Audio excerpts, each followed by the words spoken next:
Hey there, folks. Red-haired maniac back at you again. Been saying I've been wanting to do some more gaming stuff because, well, I like gaming.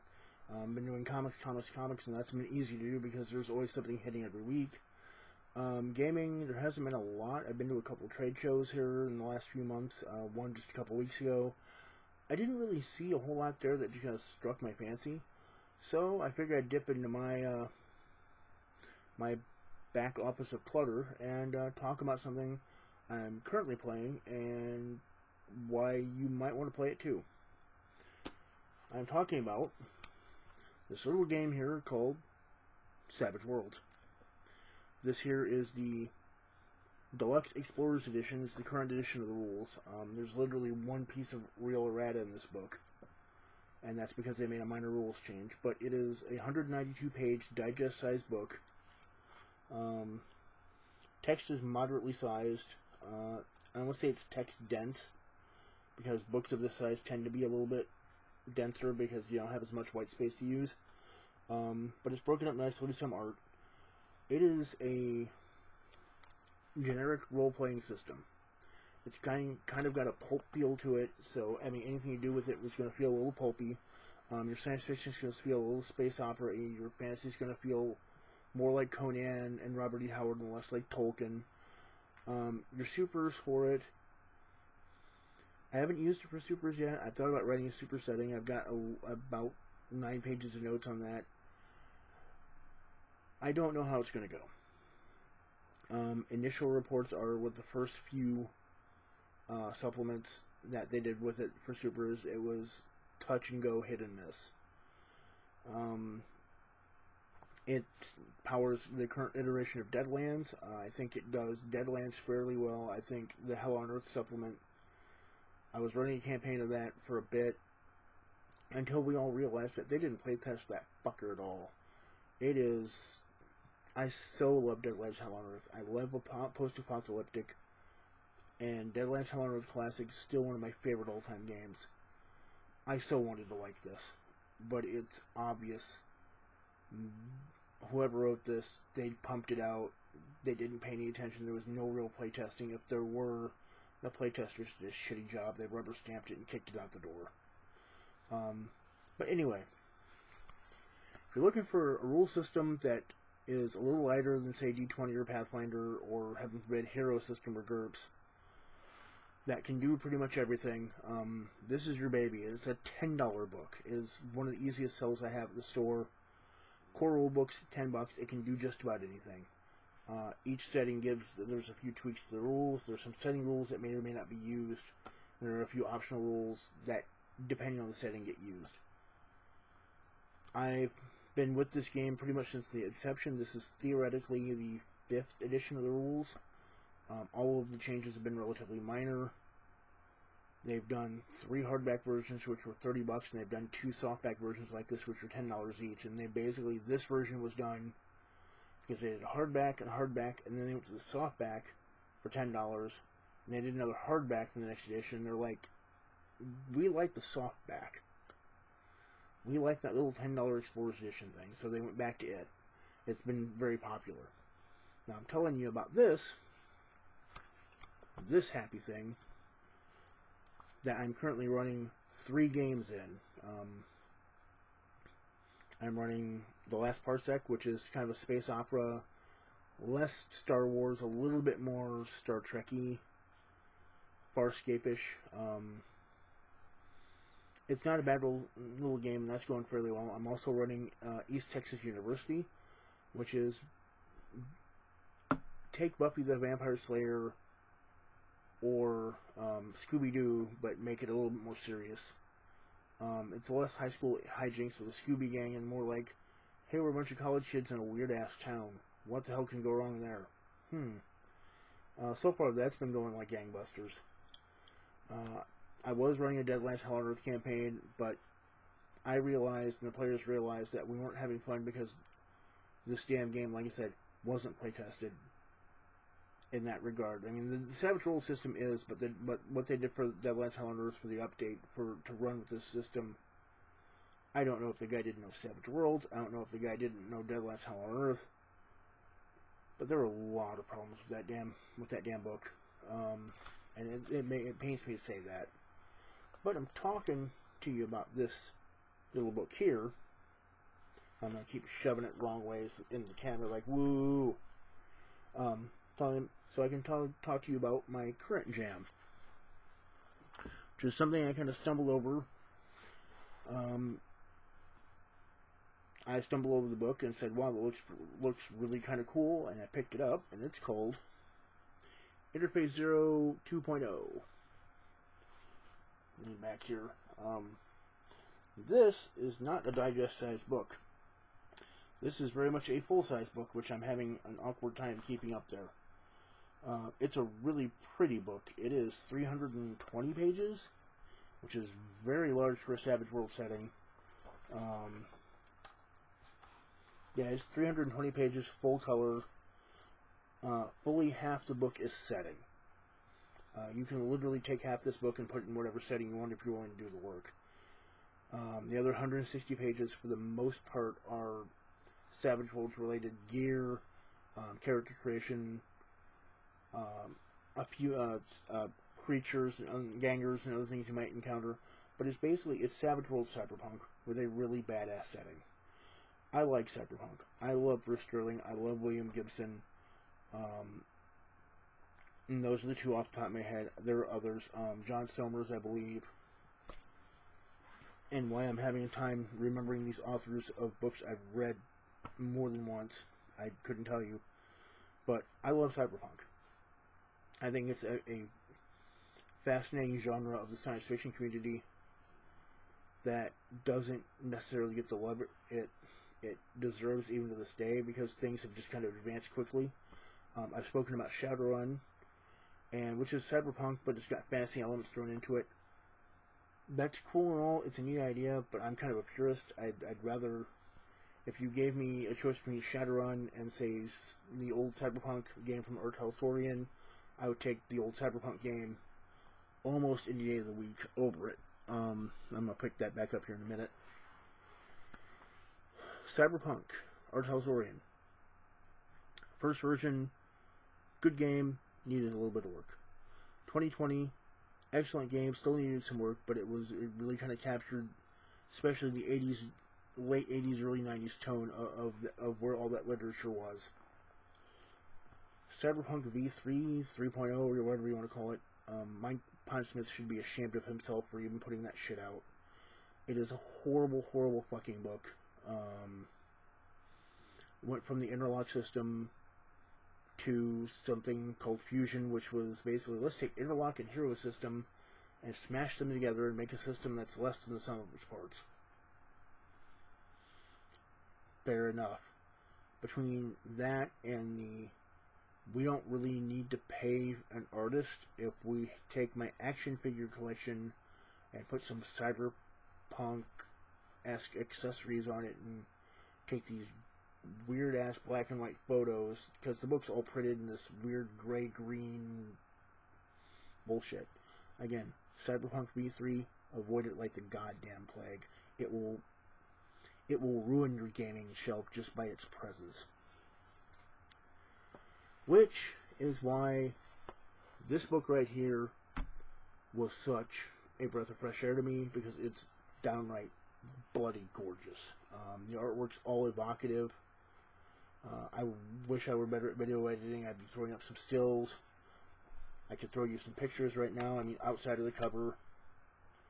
Let's see. Let's find a good one here, because, pages.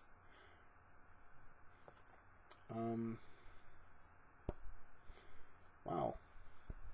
There's a lot of good art, but there's nothing I really want to show immediately. That's not saying much for it, Dave. That makes me kind of... Oh, here we go. Just get the two page splash thing going on. Because I am really bad at this. But yeah, that's kind of a badass picture. Almost all the artwork in this is that quality. And then, here's some archetypes. Gives you a little idea of stats and kind of what's going on. A little illustration of kind of what he might look like. Like any other cyberpunk, this is near future setting. The year's 2090. There are, the megacorps and the have-nots, and it's very much the 0.1 percenters and the rest of us poor lowly pond scum. Among which there are, your baseline humans. You've got human 2.0s, which are kind of genetically engineered to be better. They're basically, you're going to be your doctor's kids, your lawyer's kids, anyone who's got a leg up to start with is going to get a leg up in birth. Hybrids, which are kind of like animal-human splices. There's bioroids. There's cyborgs. There's full-blown androids. There's something called simulacra, which are very reminiscent of the replicants out of Blade Runner. They have a very short lifespan. They're typically built for... Each simulacra is built for a specific purpose. And all of these you can play. I've run one session of it. I'm enjoying it a lot. The one thing I found with it, and compared to a lot of other Savage Worlds things, is the toughness values are higher than average, but then so are the damage values. It's like, anyone who's played Savage Worlds, like, hey, I hit you. Hey, I did 9 points of damage. Hey, I did a wound. Yeah, 9 points of damage, you're going to make some people, you might tickle some people. I've seen armors get into the stupid high 14, 15, 16 range. Well, I shouldn't say armor's toughness. With the 8 of armor and maybe some cybernetic implants, dermal skin, subdermal armor, stuff like that.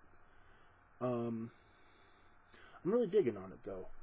It's got a small but very active community over at Gunmetal Games.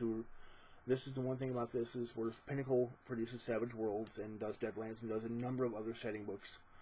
This is actually a third-party thing. It's licensed by Pinnacle. Gunmetal does do this. They're doing a Fate version, which I think is being kickstarted if it hasn't kickstarted already. And they have a Pathfinder version in beta. I don't know how well it's going to go, but I'm not a huge fan of Pathfinder anyway, but that's just personal preference. If that's your jam, good on you. But if you're looking for a rule set that can do Cyberpunk, what seems to be fairly well, is not as rules heavy as Shadowrun, and is not as narrative as Fate and some of the other things, you could do a lot worse than this. The one thing about this is this book it is a print book. It can be found. I run a game store right now. I literally apparently ordered the only copy my distributor had left of it because I can't find another copy for my players. I've got other people whom I've shown it to who want copies. It's a $60 book, which is, again, high for a Savage Worlds book, but it's 320 pages, full size, full color, text dense. Most Savage Worlds books tend to be very, you're talking 11, 12 point type, a lot of white space. There's enough information in there to run, but it's definitely, they could be, if they were to take the typeface down and cut down some of the white space, they could literally make those books maybe about 2/3 the size they do. And they're usually about 96 to 128 page books. This is 320. It needs all 320 pages of it to tell its stuff.